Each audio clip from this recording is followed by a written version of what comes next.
राजेश अपनी माँ के साथ घर में अकेला रहता था। उसकी माँ बार बार यही जिद करती कि मेरे मरने से पहले तुम शादी कर लो, वरना मेरे बाद तुम्हारा कौन ख्याल रखेगा। मगर राजेश हर बार यह कहकर टाल देता कि अभी कोई अच्छी जॉब मिल जाए तो तब देखूंगा, क्योंकि जो जॉब कर रहा था वह उससे खुश नहीं था। कुछ साल गुजरने के बाद राजेश को एक अच्छी कंपनी से जॉब का ऑफर आया और उसने कंपनी ज्वाइन कर ली। अब उसका शादी ना करने का बहाना भी खत्म हो गया और जॉब मिलने के कुछ साल बाद राजेश की शादी हो गई। सब ठीक था, दोनों पति पत्नी खुश थे। शादी के कुछ महीने बाद राजेश की मां की मृत्यु हो गई और घर में दोनों पति पत्नी अकेले रह गए। राजेश सुबह ऑफिस चला जाता और शाम को ही घर लौटता। कुछ साल गुजरे तो राजेश महसूस करने लगा कि अब उसकी पत्नी उससे पहले की तरह प्यार नहीं करती और न उसका पहले की तरह ख्याल रखती है। वह एक दिन सोचने लगा, घर में क्या कोई उससे मिलने आता है। एक दिन उसने अपनी पत्नी को उसके मायके भेज दिया और सारे घर में खुफिया सीसीटीवी कैमरे लगा दिए।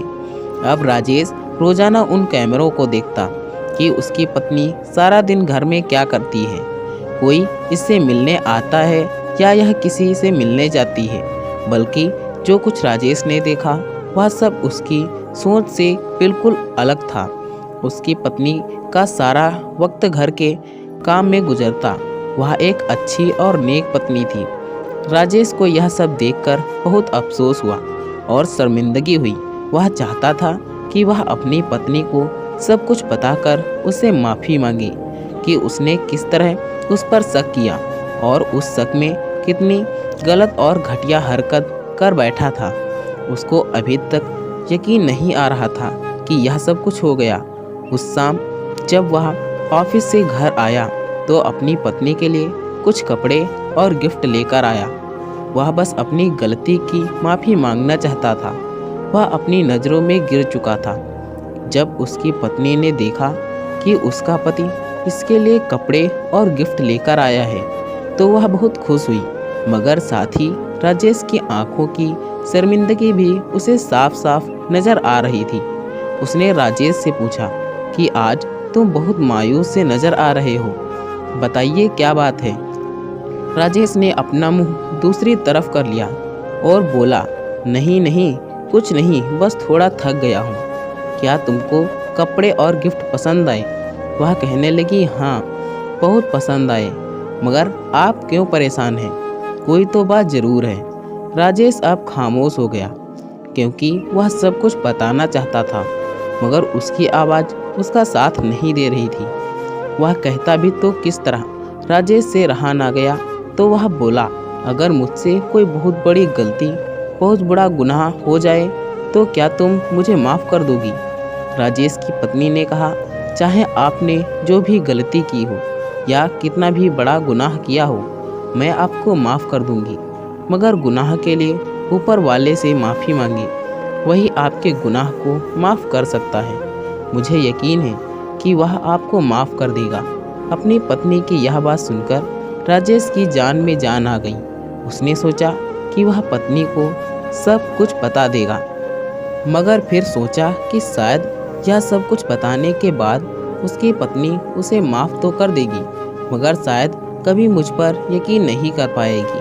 उसके बाद उसकी पत्नी बोली, आप परेशान ना हो, आपने जो गलती की है बता दें ताकि दिल का बोझ हल्का हो जाए। अगर बताने की हिम्मत नहीं हो रही तो ना बताएं, मैंने तो वैसे भी आपको माफ़ कर दिया, तो गलती जानकर क्या करूँगी। बस आप परेशान ना हो और ऊपर वाले से माफ़ी मांग लें। वैसे भी सच्चे दिल से मांगी हुई माफ़ी को ऊपर वाला कभी रद्द नहीं करता। राजेश के दिल ने सारा बोझ आहिस्ता आहिस्ता उतरता जा रहा था।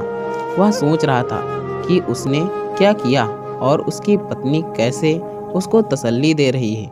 आखिरकार राजेश ने अपनी पत्नी से माफ़ी मांगी और ऊपर वाले से भी रो रो कर माफ़ी मांगने लगा और खुद कसम खाई कि वह कभी किसी पर शक नहीं करेगा और कभी ऐसी गलती नहीं करेगा और अपनी पत्नी को हमेशा खुशी और आराम देगा।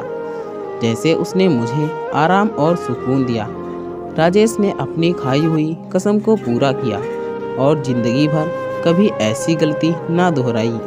तो दोस्तों, उम्मीद करता हूँ आज की ये कहानी भी आपको पसंद आई होगी। कमेंट करके ज़रूर बताएं। वीडियो को लाइक कर दीजिए और इसी तरह की कहानियाँ लगातार देखने और सुनने के लिए चैनल को सब्सक्राइब करके घंटी को दबाकर ऑल पर सेट कर लीजिए, ताकि आने वाली वीडियो का नोटिफिकेशन आपके पास तुरंत पहुँचे। मैं मिलता हूँ आपसे अगली वीडियो में। तब तक के लिए धन्यवाद।